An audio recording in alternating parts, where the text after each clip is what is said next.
এবার বিশ্বকাপে একটি দলকে ভয় পাচ্ছেন মেসি। সেই দলের বিপক্ষে কোনো ম্যাচে মুখোমুখি হতে চান না এই ইতিহাসের খেলোয়াড়। তবে সেই দল ব্রাজিল নয়, পর্তুগাল, মরক্কোর মতো ফর্মের কোনো দলও নয়, কিংবা স্পেন, জার্মানির, ফ্রান্সও নয়। বরং মেসির ভয়ের কারণ মেক্সিকো।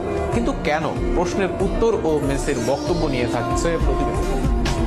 আন্তর্জাতিক ফুটবলে অসংখ্য সাফল্যের মালিক লিওনেল মেসি। বিশ্ব শিরোপা জেতা এই অধিনায়ক এবার খোলাখুলিভাবে জানালেন, একটি নির্দিষ্ট দলের বিপক্ষে বড় আসরে শুরুতেই খেলতে চান না তিনি।